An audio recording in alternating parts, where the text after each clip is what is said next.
Hello, welcome to PCC academy YouTube channel. आज के इस ट्यूटोरियल में हम देखेंगे सी के बेसिक स्ट्रक्चर के बारे में। अगर हम एक छोटा सा भी सी का प्रोग्राम बनाते हैं तो उसका बेसिक स्ट्रक्चर क्या होता है, अर्थात उसमें कौन कौन से सेक्शन होते हैं जिसका यूज हम किसी सी के प्रोग्राम में करते हैं। जब हम एक प्रोग्राम लिखना स्टार्ट करते हैं तब उसमें कई सेक्शन होते हैं जो कि सी के स्ट्रक्चर के अंतर्गत आते हैं। उसमें से कई सेक्शन प्रोग्राम में यूज होते हैं या कोई सेक्शन प्रोग्राम में यूज नहीं होते हैं। इसका अर्थ ये हुआ स्टूडेंट्स कि कई पार्ट एसेंशियल होते हैं, अर्थात आवश्यक होते हैं, जिनका यूज हमें प्रोग्राम में करना आवश्यक होता है। वह कुछ सेक्शन ऑप्शनल होते हैं, अर्थात यूज़र की रिक्वायरमेंट के हिसाब से उनका यूज़ किया जाता है। कुछ पार्ट ऐसे जो मैंडेटरी पार्ट होते हैं, अर्थात जिनका यूज़ हमें किसी प्रोग्राम में करना होता है। वह कुछ पार्ट ऑप्शनल होते हैं जिनका यूज़र अपनी रिक्वायरमेंट के हिसाब से यूज़ करता है। तो हम देख लेते हैं कि सी के बेसिक स्ट्रक्चर में कौन कौन से पार्ट होते हैं जब हम एक नया सी का प्रोग्राम बनाते हैं। तो चलिए स्टार्ट करते हैं। Basic structure of C program. C program के बेसिक स्ट्रक्चर में जो पहला सेक्शन होता है वो डॉक्यूमेंटेशन सेक्शन होता है।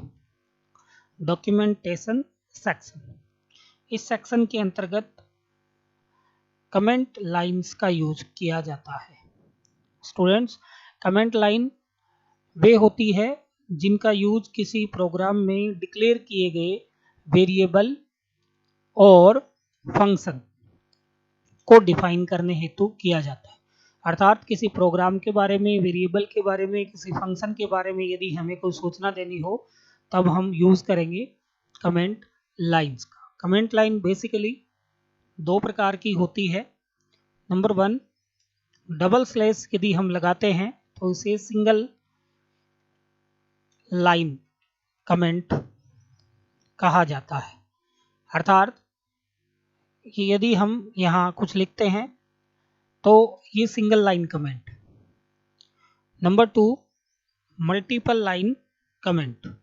मल्टीपल लाइन कमेंट की शुरुआत स्लैश एस्टिक से, और यहाँ हम अपने कमेंट लिखते हैं मल्टीपल लाइन में, और इसका अंत एस्टिक स्लैश से होता है।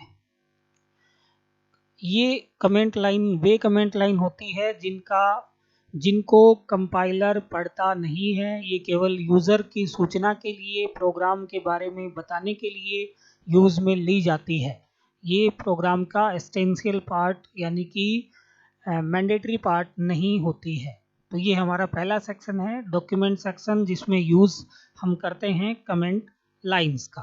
कमेंट लाइन दो प्रकार की होती है, सिंगल लाइन कमेंट जिसकी शुरुआत डबल स्लैश से होती है, और मल्टीपल लाइन कमेंट जिसकी शुरुआत स्लैश एस्टिक्स से व अंत एस्टिक स्लैश से होता है। नंबर 2 जो सेक्शन हमारा आता है वो होता है लिंक सेक्शन। ये सी लैंग्वेज के अंदर प्रोग्रामिंग करने के लिए बहुत ही इम्पोर्टेंट सेक्शन है। इस सेक्शन के अंतर्गत हम हेडर फाइल्स का यूज करते हैं। हेडर फाइल्स क्या होती है? हेडर फाइल सी के प्रोग्राम में यूज किए जाने वाले प्री डिफाइन फंक्शन की डेफिनेशन इन हेडर फाइल्स में होती है। जो भी हम सी प्रोग्राम में प्री डिफाइन फंक्शन यूज करेंगे उसके लिए उसकी जो डेफिनेशन होती है उस फंक्शन की, वो हेडर फाइल में होती है। अगर हमें उन्हें यूज करना है उन फंक्शंस को, तो हमें प्रोग्राम में उस हेडर फाइल को इंक्लूड करना आवश्यक होता है। सी के प्रोग्राम में कई हेडर फाइल्स होती है, जैसे एक कॉमन हेडर फाइल है std hash include stdio.h।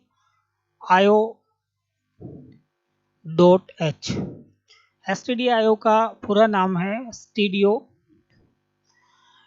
Standard input output file, अर्थात ये हेडर फाइल वो है जिसमें सी के प्रोग्राम के सभी इनपुट आउटपुट फंक्शन की डेफिनेशन stdio.h के अंदर होती है। इसी प्रकार से एस इंक्लूड conio.h, इसका पूरा नाम कंसोल इनपुट आउटपुट फाइल होता है। इसी प्रकार से यदि हम कोई कैलकुलेशन मैथ से संबंधित कैलकुलेशन करना चाहते हैं तो hash include math dot H header file को प्रोग्राम में शामिल करना पड़ता है। इसी प्रकार से यदि हम कोई ग्राफिक फाइल सी के प्रोग्राम में इंसर्ट करवाना चाहते हैं तो हम hash include graphics dot H header file को प्रोग्राम में शामिल करना होगा। तो ये सेक्शन लिंक सेक्शन कहलाता है जिसमें प्री डिफाइंड फंक्शन की डेफिनेशन इन हेडर फाइल में होती है। यदि हमें प्रोग्राम में उन प्री डिफाइंड फंक्शंस को यूज़ करना है तो ये हेडर फाइल प्रोग्राम में इंक्लूड करना आवश्यक, शामिल करना आवश्यक होता है। अगला जो सेक्शन आता है वो डेफिनेशन सेक्शन कहलाता है। डेफिनेशन सेक्शन में बेसिकली मैक्रो या फंक्शंस यूज़ किए जाते हैं। मैक्रो एक विशेष प्रकार के फंक्शन होते हैं जिनमें हम किसी फंक्शन को कोई डिफ़ॉल्ट वैल्यू सेट कर सकते हैं। जैसे यदि मैक्स बराबर 50, मिन बराबर 30, इसको लिखने के लिए हम हैश डिफाइन, जैसे मैक्स, इस फंक्शन का नाम हमेशा कैपिटल लेटर में लिखा जाता है 50। अब जहाँ कहीं भी हम मैक्स का यूज़ करेंगे वहाँ उसकी बाय डिफ़ॉल्ट वैल्यू 50 सेट हो जाएगी। तो ये डेफिनेशन सेक्शन कहलाता है। अगला जो सेक्शन है वो नंबर 4 ग्लोबल डिक्लेरेशन सेक्शन। यह वह सेक्शन होता है जिसमें ग्लोबल वेरिएबल या ग्लोबल फंक्शन डिक्लेयर किए जाते हैं। स्टूडेंट्स, वेरिएबल दो प्रकार के होते हैं, एक होते हैं लोकल वेरिएबल और एक होते हैं ग्लोबल वेरिएबल। इस सेक्शन में ग्लोबल टाइप के वेरिएबल और फंक्शन डिक्लेयर किए जाते हैं। लोकल वेरिएबल वे होते हैं जिनका यूज़ हम केवल मेन सेक्शन में ही कर सकते हैं, जबकि ग्लोबल वेरिएबल या फंक्शन वे होते हैं जिनका यूज़ हम मेन फंक्शन के अंदर और मेन फंक्शन के बाहर दोनों जगह कर सकते हैं। तो इस सेक्शन में हम ग्लोबल टाइप के वेरिएबल और ग्लोबल टाइप के फंक्शन डिक्लेयर करते हैं जिनका यूज़ हम पूरे सी प्रोग्राम में कहीं भी कर सकते हैं। इनका यूज़ मेन फंक्शन के अंदर किया जा सकता है, वह किसी यूज़र डिफाइंड फंक्शन के द्वारा भी किया जा सकता है। तो इनको ग्लोबल डिक्लेरेशन सेक्शन में यूज़ करते हैं। Number 5 main function section. Students, ये सी का मैंडेटरी सेक्शन होता है, एक आवश्यक सेक्शन होता है। अर्थात किसी भी सी प्रोग्राम को बनाने के लिए कम से कम एक फंक्शन का होना आवश्यक होता है। उस फंक्शन का नाम होता है मैन फंक्शन। इसकी शुरुआत कर्ली ब्रेसेस से और इसका अंत कर्ली ब्रेसेस से होता है। शुरुआत भी कर्ली ब्रेसेस से होती है और अंत भी कर्ली ब्रेसेस से होता है। इसके निम्न दो पार्ट होते हैं, एक होता है डिक्लेरेशन सेक्शन और नंबर 2 होता है एग्जीक्यूटेबल सेक्शन। डिक्लेरेशन सेक्शन में लोकल वेरिएबल और फंक्शन डिक्लेयर किए जाते हैं। लोकल वेरिएबल और फंक्शन डिक्लेयर किए जाते हैं और एग्जीक्यूटेबल सेक्शन में उनको एग्जीक्यूट करवाने हेतु स्टेटमेंट्स लिखे जाते हैं। यहाँ कई सी के प्रोग्राम ऐसे हो सकते हैं जिसमें केवल आप अपना नाम प्रिंट करवाना चाहते हो तो वहाँ आपको किसी प्रकार के वेरिएबल को डिक्लेयर करने की आवश्यकता नहीं होती है। लेकिन एग्जीक्यूटेबल सेक्शन मेन सेक्शन का एक एसेंशियल पार्ट है, ज़रूरी पार्ट है। यदि आपको कोई नाम ही प्रिंट करवाना है तो आपको उस स्टेटमेंट को एग्जीक्यूटेबल सेक्शन में लिखना आवश्यक होगा। एग्जाम्पल के तौर पे जैसे नाम, मुझे मेरा नाम प्रिंट करवाना है तो प्रिंट एफ जो कि एक आउटपुट फंक्शन है, दिस इज जगदीश, तो ये एग्जीक्यूटेबल सेक्शन का पार्ट होता है, ये एसेंशियल पार्ट होता है। जबकि डिक्लेरेशन सेक्शन, यदि हम एक सिंपल सा सी का प्रोग्राम बना रहे हैं जिसमें हम अपना नाम ही प्रिंट करवा रहे हैं तो डिक्लेरेशन सेक्शन की आवश्यकता नहीं होती है। तो मेन सेक्शन किसी भी सी प्रोग्राम का एसेंशियल सेक्शन होता है, अर्थात किसी सी के प्रोग्राम में कम से कम एक फंक्शन का होना आवश्यक है। उस फंक्शन का नाम होता है मेन फंक्शन। अगला जो सेक्शन है वो सब प्रोग्राम सेक्शन होता है। इस सेक्शन में हम फंक्शन डिक्लेयर करते हैं, UDF function, user defined function, जैसे फंक्शन 1, फंक्शन 2, फंक्शन 3, कितने भी फंक्शन आप अपने प्रोग्राम के हिसाब से डेवलप कर सकते हो, और फंक्शन n। तो इस सेक्शन में हम यूजर डिफाइन फंक्शन यूज करते हैं। ऊपर हमने ग्लोबल डिक्लेरेशन सेक्शन पढ़ा था, उसमें ग्लोबल टाइप के वेरिएबल और फंक्शन यूज करते हैं। तो वो जो यूजर डिफाइन फंक्शन है वो हम सब प्रोग्राम सेक्शन में यूज करते हैं। इनको एग्जीक्यूट करवाने के लिए मैन के फंक्शन के द्वारा इनको कॉल किया जाता है। तो इस ट्यूटोरियल में हमने देखा कि सी का बेसिक स्ट्रक्चर क्या होता है, उसमें कौन कौन से फंक्शन आते हैं, जिसमें सबसे पहले हमने पढ़ा डॉक्यूमेंटेशन सेक्शन। इसमें कमेंट लाइंस का यूज़ किया जाता है।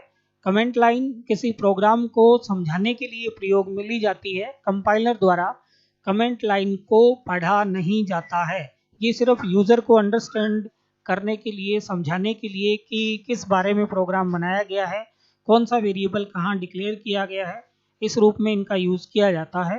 कमेंट लाइन दो प्रकार की होती है। पहली सिंगल लाइन कमेंट जिसकी शुरुआत डबल फॉरवर्ड स्लैश से होती है, और दूसरी मल्टीपल लाइन कमेंट जिसकी शुरुआत एस्टिक स्लैश से होती है और अंत स्लैश एस्टिक से होता है। नंबर 2 सेक्शन हमने पढ़ा लिंक सेक्शन, जिसमें सी में यूज होने वाले प्री डिफाइंड फंक्शंस की डेफिनेशन होती है। अर्थात यदि हमें सी के प्रोग्राम में इन प्री डिफाइंड फंक्शंस को यूज करना है तो उसके लिए हमें इनसे संबंधित हेडर फाइल्स को अपने प्रोग्राम में इंक्लूड करना, शामिल करना आवश्यक होता है। जैसे कॉमन फाइल है stdio.h, इसका पूरा नाम standard input output file header file होता है। हेडर फाइल का एक्सटेंशन .h होता है, हेडर फाइल का एक्सटेंशन .h होता है। ऐसे ही conio.h मैथ के फंक्शन यूज करने के लिए math.h, ग्राफिक्स यूज करने के लिए graphics.h आदि हेडर फाइल का यूज हम लिंक सेक्शन के अंतर्गत करते हैं। इसी प्रकार से डेफिनेशन सेक्शन, इसमें मैक्रो का यूज किया जाता है। किसी फंक्शन की बाय डिफॉल्ट वैल्यू इसके द्वारा सेट की जाती है, जैसे मैक्स 50। अब जहाँ कहीं भी हम मैक्स लिखेंगे उसकी बाय डिफॉल्ट वैल्यू 50 वहाँ ऑटोमेटिकली प्लेस हो जाती है। अगला जो सेक्शन हमने पढ़ा ग्लोबल डिक्लेरेशन सेक्शन, इसमें हम ग्लोबल टाइप के वेरिएबल और ग्लोबल टाइप के फंक्शन डिक्लेयर करते हैं। उसके पश्चात मैन सेक्शन जो कि सी के प्रोग्राम का एसेंशियल सेक्शन है, अर्थात मैन एक ऐसा सेक्शन है जिसका यूज किसी भी, चाहे वो आप छोटे से छोटा प्रोग्राम ही क्यों ना बनाए, उसमें यह आवश्यक है।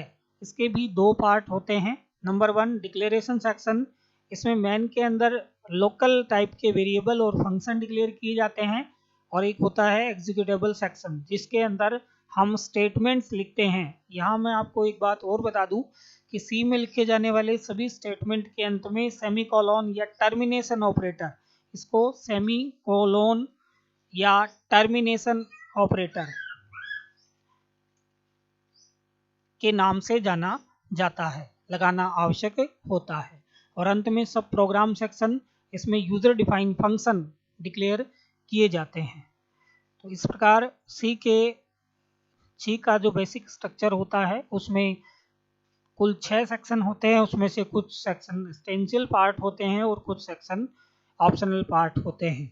आगे हम और वीडियो में आगे के लेक्चर हम पढ़ेंगे। अगर आप ये समझ पाते हो तो बहुत अच्छी बात है, और यदि नहीं समझ में आ रहा तो कमेंट लाइन में लिख कर बताएं यदि कोई आपको प्रॉब्लम इनमें आ रही हो। और अपने चैनल पीसीसी एकेडमी को ज़्यादा से ज़्यादा सब्सक्राइब करें, लाइक करें, और इसको समझने के लिए बार बार इन वीडियोस को देखें, समझें, समझने की कोशिश करें। धन्यवाद।